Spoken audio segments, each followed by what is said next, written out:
Монгол Улсын төрийн тэргуун улсын хурлын гишүүнийг эргүүлэн татах хуулийн цэцлэгээс өнгөрөх 7 хоногт бол өргөн барьлаа. Тэрийг бас энэ хүү хаврын чуулганаар бол одоо яралтай гормоор оруулна гэдгийг бол бас онцолж байна. Тэгэхээр энэ тал дээр таны үед ер нь яг ямар байр суурьтай байгаа вэ? Монгол Улсын ерөнхийлөгчөөс өргөн барьсан улсын хурлын гишүүнийг эргэн татах энэ хуулийн төслийг миний хувьд дэмжиж байгаа. Монголчууд төрийн сүр төршөө төрмөн одоо сайхан байх болтугай л гэж залбирдаг ард юм. Тэр утгаараа одоо энэ Монгол Улсын төр бол бас нэг тийм сайхан зүйлээр дүүрэн байх ёстой, сайн хүмүүс тэнд ажилдаг байх ёстой гэж одоо хүмүүс үзэж байгаа.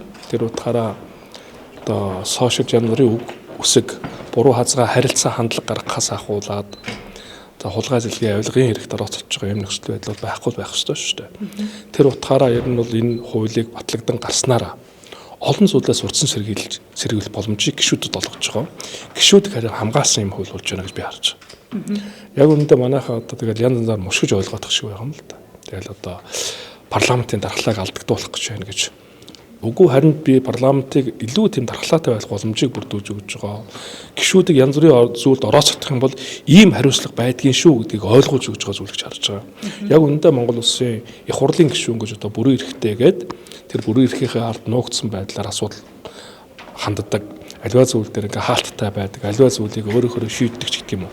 Янз бүрийн хэл ам зөндөл зүйл урсч байна тийм ээ. Энэ бүхэн тарин цэг тавьсан үндсэн хуульд одоо заагдсан тодорхой зохицуултуудыг амьлуулсан юм хуулийн төсөл болж байна гэж харж байгаа. Тийм ч учраас одоо ясцсан асуудлаас эргэлдэж байгаа шүү дээ. Ясцсан асуудал гэхээр ер нь гişүүдээ ер нь таны хувьд ясцсан асуудал гэж юу гэх юм бэ? Гэхдээ одоо ёс зүй гэдэг бол мэдээж харилцаа хандлагаас л эхлэн шүү дээ дорой ч тийм ээ. Одоо сошиал дээр янз бүрийн буруу хазгаа үг хэрэглэх, нийгэм тэрийг ингээд цацах. Тэгээд дээрэс нь одоо хулгай зэлгийн авилгын хэрэг гэдэг бүхэл зүйл ёс зүйтэй холбоотой асуудалд орж өгнө.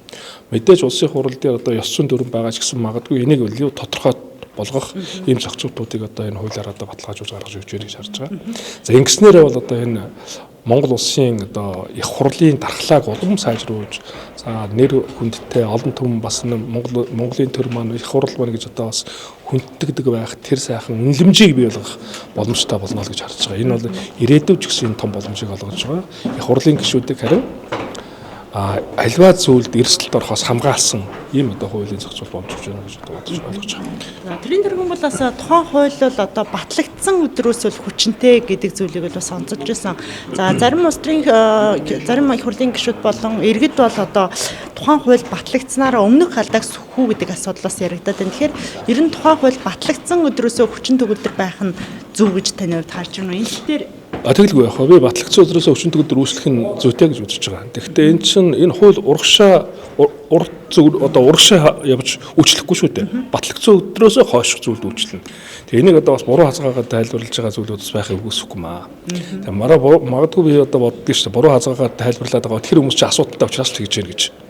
Энэ хуулийн эсрэг гарч ирээд энэ хуулийг одоо батлуулахгүй тулд янзын өнцгөр одоо яриад байгаа хүмүүс бол харин өөрсдөө асуудалтай учраас л ийм зүйлд хийж байна гэж би харж байгаа.